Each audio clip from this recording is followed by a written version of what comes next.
राधे राधे।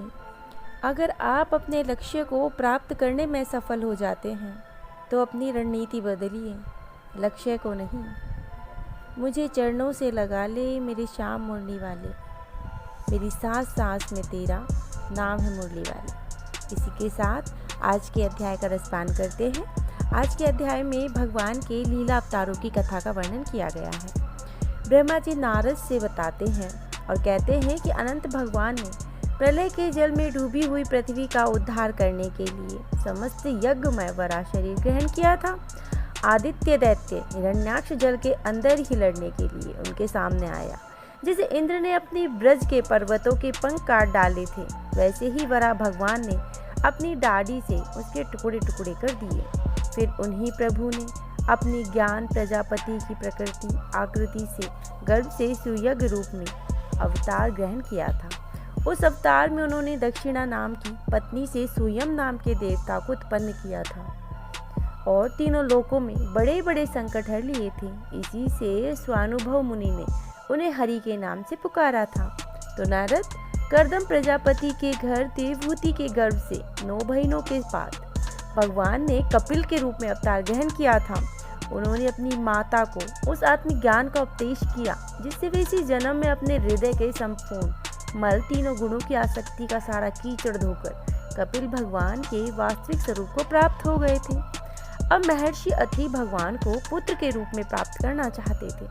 उन पर प्रसन्न होकर भगवान ने उनसे एक दिन कहा कि मैंने आपको तुम्हें दे दिया है। इसी से अवतार लेने पर भगवान का नाम दत्र पड़ा।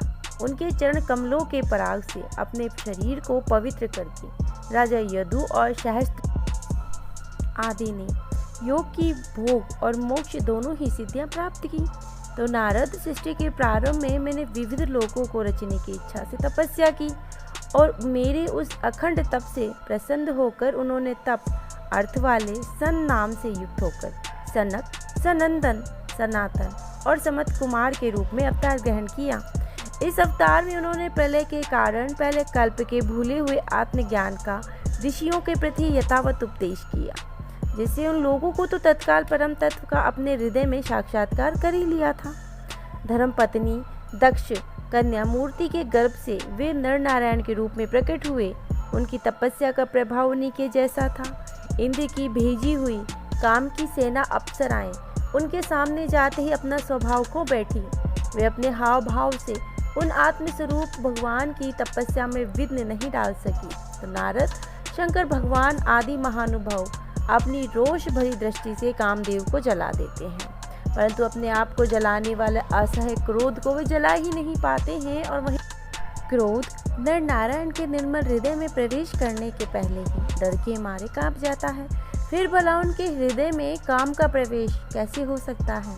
अपने पिता राजा उत्तानपाद के पास बैठे हुए 5 वर्ष के बालक ध्रुव को उनकी सौतेली माता सुरुचि ने अपने वचन वाणों से भेद दिया था। इतनी छोटी अवस्था होने पर भी वे उस ग्लानि से तपस्या करने के लिए वन में चले गए। उनकी प्रसन्नता से प्रार्थना से प्रसन्न होकर भगवान प्रकट हुए और उन्होंने ध्रुव को ध्रुव पद का वरदान दे दिया। आज भी ध्रुव के ऊपर नीचे प्रदक्षिणा करते हुए दिव्य महर्षि गण उनकी स्तुति करते हुए नजर आते हैं। कुमारगामी वीन का ऐश्वर्य और पौरुष ब्राह्मणों के हुंकार रूपी ब्रज से जलकर भस्म हो गया। वह नरक में गिरने लगा। ऋषियों की प्रार्थना पर भगवान ने उनके शरीर मंथन से पृथु के रूप में अवतार धारण कर उसे नरक से उबारा और इस प्रकार पुत्र शब्द को चरितार्थ किया। उसी अवतार में पृथ्वी को गाय बनाकर उन्होंने उसे जगत के लिए समस्त औषधियों का दोहन किया। राजा नाभि की पत्नी सुदेवी के गर्भ से भगवान ने ऋषभ देव के रूप में जन्म लिया और इस अवतार में समस्त आसक्तियों से रहित रहकर अपनी इंद्रियों और मन को अत्यंत शांत करके उन्होंने अपने स्वरूप में स्थित होकर समदर्शी के रूप में उन्होंने जड़ों की भांति योगचर्या का आचरण किया था। इस स्थिति को महर्षि लोग परमहंस अथवा अवधूतचर्या कहने लगे। उसके बाद स्वयं उन्हीं यज्ञ पुरुष ने मेरे यज्ञ के स्वर्ण के समान कांति वाले हयग्रीव के रूप में अवतार लिया था। भगवान वह विग्रह वेदमय यज्ञमय सर्वदेवमय था और उन्हीं की नासिका से श्वास के रूप में वेदवाणी प्रकट होती थी। इससे आगे ब्रह्मा जी नारद जी से कहते हैं कि चाक्षु मवंतर के अंत में भावी मनु सत्यव्रत ने मत्स्य के रूप में भगवान को प्राप्त किया था। उस समय पृथ्वी रूप नौका के आश्रय होने के कारण ही वे ही समस्त जीवों के आश्रय बन गए और प्रलय के उस भयंकर जल में मेरे मुख से गिरे हुए वेदों को लेकर वे उसी में विहार करते रहे। जब मुख्य मुख्य देवता और दानव अमृत की प्राप्ति के लिए क्षीर सागर मंथन कर रहे थे, तब भगवान ने कच्छप के रूप में अपनी पीठ पर मद्रांचल पर्वत धारण कर लिया था। उस समय पर्वत के घूमने के कारण उनकी रगड़ से उनकी पीठ की खुजलाहट थोड़ी मिट गई थी, जिसे वे कुछ क्षणों तक सुखद की नींद सो सके। देवताओं का महान भय मिटाने के लिए उन्होंने नरसिंह का अवतार धारण किया था। फड़कती हुई भौएं, तीखी दाढ़ी से उनका मुख बड़ा ही भयावह लग रहा था। हिरण्यकशिप उन्हें देखते ही हाथ में गदा लेकर उन पर टूट पड़ा। इस प्रकार भगवान नरसिंह ने दूर से ही उसे पकड़कर अपनी जांघों पर डाल लिया। उसे छटपटाते रहने पर भी अपने नखों से उसका पेट फाड़ डाला। बड़े भारी सरोवर में महाबली ग्राह ने गजेंद्र का पैर पकड़ लिया। जब बहुत थककर वह घबरा गया, तब केवल उसकी सूंड से कमल लेकर भगवान ने पुकारा कि हे आदि पुरुष, हे समस्त लोगों के स्वामी, हे श्रवण मात्र से कल्याण करने वाले। उसकी पुकार सुनकर अनंत शक्ति भगवान चक्रपाणी गरुड़ की पीठ पर चढ़कर वहां आए और उनसे चक्र से उन्होंने ग्राह का मस्तक उखाड़ डाला। इस प्रकार कृपा परवश भगवान ने अपने शरणागत गजेंद्र की सूंड पकड़कर उस विपत्ति में भी उसका उद्धार कर दिया था। भगवान वामन अदिति के पुत्रों में से सबसे छोटे थे, परंतु गणों की दृष्टि से वे सबसे बड़े थे, क्योंकि यज्ञ पुरुष भगवान के सप्ताह में बलि के संकल्प को छोड़ते ही संपूर्ण लोकों में अपने चरणों से नाप लिया करते थे। वामन बनकर उन्होंने 3 पग पृथ्वी के बहाने बलि से सारी पृथ्वी ले ली, तो परंतु से सिद्ध कर दिया कि सन्मार्ग पर चलने वाले पुरुषों को याचना के सिवाय और किसी भी उपाय से समर्थ पुरुष भी अपने स्थान से हटा नहीं सकता, ऐश्वर्यच्युत नहीं कर सकता। दैत्यराज बलि ने अपने सिर पर स्वयं वामन भगवान का चरणामृत धारण किया था। ऐसी स्थिति में उन्होंने जो देवताओं के राजा इंद्र की पदवी मिली, इससे उन्हें बाली का पुरुषार्थ नहीं था। अपने गुरु शुक्राचार्य के मना करने पर भी वे अपनी प्रतिज्ञा के विपरीत कुछ भी करने को तैयार नहीं हुए थे, और तो क्या भगवान का तीसरा पग पूरा करने के लिए उनके चरणों पर सिर रखकर उन्होंने अपने आप को ही समर्पित कर दिया। तो नारद, तुम्हारे अत्यंत प्रेम भाव से परम प्रसन्न होकर हंस के रूप में भगवान ने तुम्हें योग, ज्ञान और आत्म तत्व को प्रकाशित करने वाले भागवत धर्म का उपदेश किया।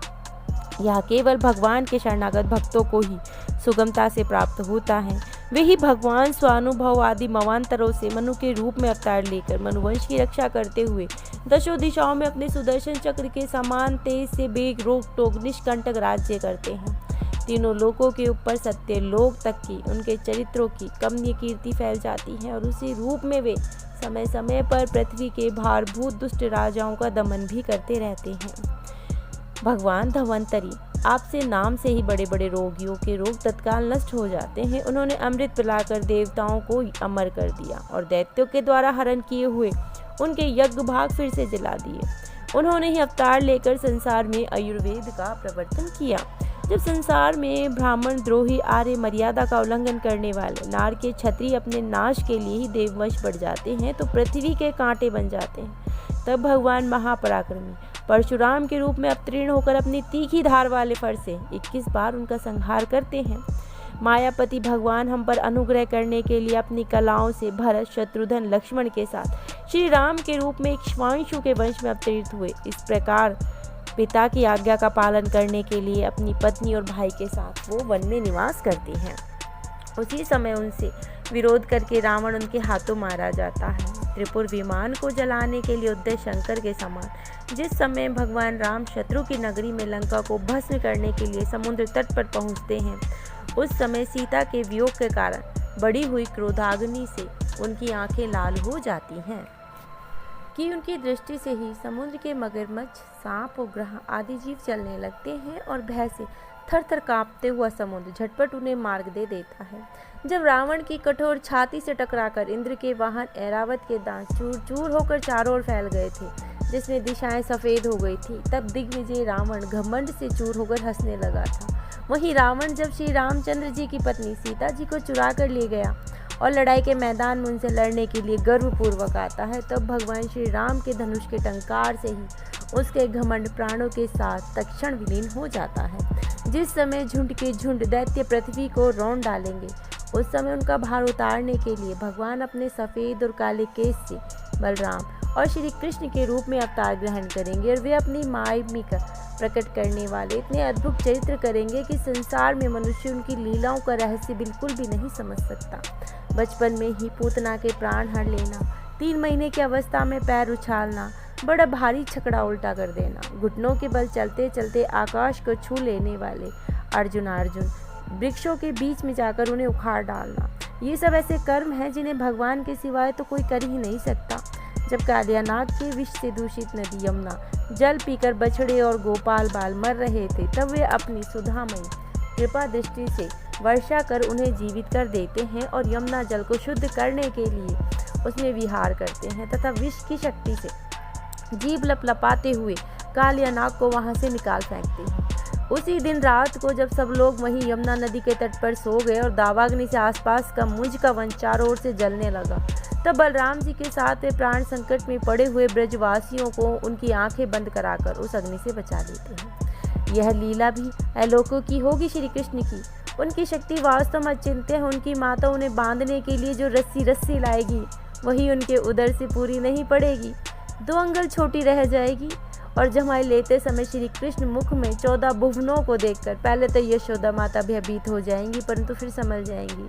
नंद बाबा को अजगर भय से वरुण के पास से छुड़ाएंगे और मैदानव का पुत्र वयामुसुर जब बाल गोपालों को पहाड़ की गुफाओं में बंद कर देगा, तो वे उन्हें वहां से भी बचा लेंगे। गोकुल के लोगों का जो दिन भर तो काम धंधों में व्याकुल रहते थे और रात को अत्यंत थक कर सो जाते थे, साधनाहीन होने पर भी वे अपने परम धाम ले जाएंगे। निष्पाप नारद जब श्री कृष्ण की सलाह से गोप लोग इंद्र का यज्ञ बंद कर देंगे, तब उस ब्रजभूमि का नाश करने के लिए चारों ओर से मूसलाधार वर्षा होने लगेगी। उससे उनकी तथा उनके पशुओं की रक्षा करने के लिए भगवान पापरवश 7 वर्ष की अवस्था में ही 7 दिनों तक गोवर्धन पर्वत को एक ही हाथ से छत्रक पुष्प की तरह खेल खेल में ही धारण कर लेंगे। वृंदावन विहार करते हुए रास करने की इच्छा से रात के समय जब चंद्रमा की उज्जवल चांदनी चारों ओर छिटक रही होगी, अपनी बांसुरी पर मधुर संगीत की लंबी तान छेड़ेंगे। उससे प्रेम विवश होकर आई हुई गोपियां जब कुबेर का सेवक शंखचूड़ हरण करेगा, तो वह उनका सिर उतार लेंगे।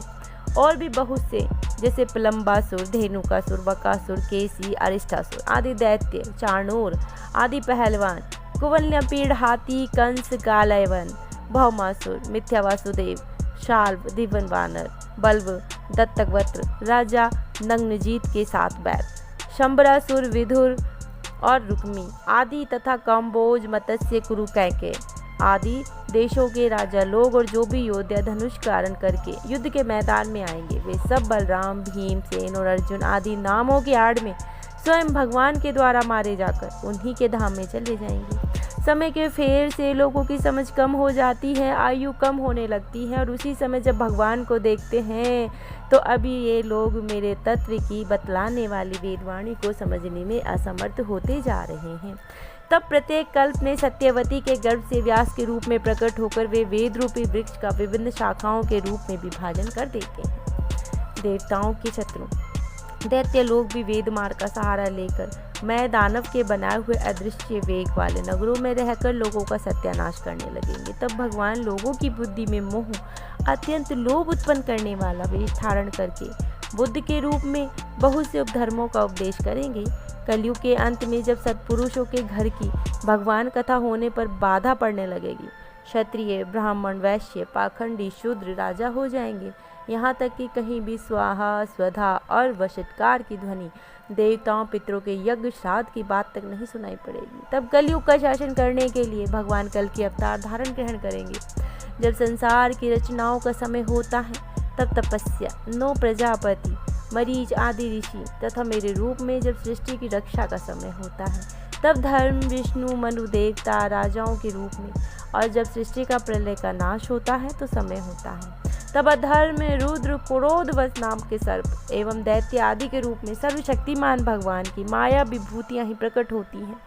अपनी प्रतिभा के बल से पृथ्वी के एक एक धूलि कणों को गिन चुनने पर भी जगत ऐसा कौन सा पुरुष है जो भगवान की शक्तियों की गणना कर सकेगा।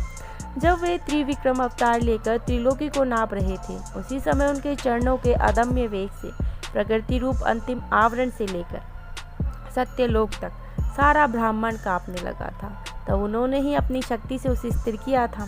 समस्त सृष्टि की रचना और संहार करने वाली माया उनकी एक शक्ति है। ऐसी ऐसी अनंत शक्तियों के आश्रय स्वरूप मैं उनको जानता हूँ, और वे तुम्हारे बड़े भाई सनकादि की हैं, फिर दूसरों का तो कहना ही क्या। आदिदेव भगवान शेष सहस्त्र मुख से उनका गुणों का गायन करते आ रहे हैं, परंतु वे अब भी उनकी अंत की कल्पना नहीं कर सके, जो निष्कंटक भाव से अपना सर्वस्व अपने आप को उनके चरण कमलों में निछावर कर दे। इससे आगे भगवान की प्रशंसा और भगवान के विविध अवतारों का वर्णन करते हुए ब्रह्मा जी कहते हैं कि उन पर वे अनंत भगवान स्वयं ही अपनी ओर दया करते हैं। उनकी दया के पात्र ही उनकी दुस्तार माया का स्वरूप जानते हैं और उनको पार पाते हैं। वास्तव में ऐसे पुरुष ही कुत्ते और सियारों के कलेवा रूप अपने आदि शरीर के रूप में यह मैं हूँ, यह मेरा है, ऐसा भाव नहीं करते हैं। प्यारे नारद, तुम परम पुरुष की उस योग माया को जानते हो, तथा तुम लोग भगवान शंकर, दैत्य कुलभूषण प्रहलाद, शत्रुपा मनु पुत्र प्रियवत आदि प्राचीन वही रिंभु और ध्रुव को भी जानते हो। इसके सिवा इक्वांशु, पुनरवा, मुचुकंद, जनक, गांधी, रघु, अम्बरीक सगर गए, ययाति आदि तथा मानधाता, अलर्क, शतबंधा, अनुरतिदेव, भीष्म, बलि, अमूर्तरय, दिलीप, सौरभी, उत्तंक, शिवी, पीपलाद, सारस्वत, हनुमान, सुखदेव, अर्जुन आदि सभी महात्माओं को भी जानते हो, जिन्हें भगवान के प्रेमी भक्तों का स्वभाव बनाने की शिक्षा मिली है। वे स्त्री, शूद्र, हूण, भील और पाप के कारण पशु पक्षी आदि योनियों से रहने वाले भी भगवान की माया का रहस्य जान जाते हैं और इस संसार सागर से सदा के लिए पार हो जाते हैं। फिर भी जो लोग वैदिक सदाचार का पालन करते हैं, उसके संबंध में तो कहना ही क्या। परमात्मा का वास्तविक स्वरूप एक रस, शांत, अभय और केवल ज्ञान स्वरूप होता है। न उससे माया का मल है, न तो उसमें द्वारा रची हुई विषमता। वह सत्य है और असत दोनों से परे है। किसी भी वैदिक या लौकिक शब्द की वहाँ तक पहुँच नहीं है। अनेक प्रकार के साधनों से संपन्न होने वाले कर्मों का फल भी वहाँ तक नहीं पहुँच सकता, तो और क्या, स्वयं माया भी उसके सामने खड़ी नहीं हो पाती, लज्जा कर भाग खड़ी होती है। परम पुरुष भगवान का वही परम पद है। महात्मा लोग उसी का तो शोक रहित अनंत आनंद स्वरूप ब्रह्मा के रूप में साक्षात्कार करते हैं। संयमशील पुरुष उसी से अपने मन को समाहित करके स्थित हो जाते हैं। जैसे स्वयं इंद्र मेघ रूप से विद्वान होने के कारण जल के लिए कुआं खोदने की कुदाल नहीं रखते, वैसे ही वे भेद दूर करने वाले ज्ञान साधनों को भी छोड़ देते हैं। समस्त कर्मों के फल की इच्छा से भगवान ही देते हैं, क्योंकि मनुष्य अपने स्वभाव के अनुसार जो शुभ कर्म करता है वह सब उन्हीं की प्रेरणा से तो होता है। इस शरीर में रहने वाले पंचभूतों के अलग अलग हो जाने पर जब ये शरीर नष्ट हो जाता है, तब भी इसमें रहने वाला अजन्मा पुरुष आकाश के समान नष्ट नहीं होता है। तो बेटा नारद, संकल्प से विश्व की रचना करने वाले श्री हरि को मैंने तुम्हारे सामने संक्षेप में वर्णित किया है। जो कुछ कार्य, कारण अथवा अभाव भाव हैं, वह सब भगवान से भिन्न नहीं है। फिर भी भगवान तो इसके पृथक भी हैं। भगवान ने जो उपदेश मुझे किया वही है भागवत। इसमें भगवान की विभूतियों का संक्षिप्त वर्णन है। तुम इसका विस्तार करो। जिस प्रकार सबके आश्रय और सर्वस्वरूप भगवान श्री हरि लोकों की प्रेममयी भक्ति हो, ऐसा निश्चय करके वर्णन करते हैं। जो पुरुष भगवान की अचित्य शक्ति माया का वर्णन दूसरों के द्वारा किए हुए वर्णन का अनुमोदन करते हैं अथवा श्रद्धा के साथ नित्य श्रवण करते हैं, उनका चित्त माया से कभी भी मोहित नहीं हो जाता है। इस प्रकार ब्रह्मा जी ने नारद को भगवान श्री कृष्ण के विविध अवतारों का वर्णन किया था। कल के अध्याय में राजा परीक्षित जो प्रश्न पूछेंगे उनका वर्णन किए करेंगे। 8वां अध्याय है कल का, आप उसका रसपान जरूर करना। आज के अध्याय को पूरा सुनने के लिए आप सभी का कोटि कोटि धन्यवाद। श्री हरि विष्णु आप सबके सारे मनोरथ पूर्ण रखे और आप सबको स्वस्थ रखे। राधे राधे। स्वरूप के क्या वर्णन है। राधे राधे।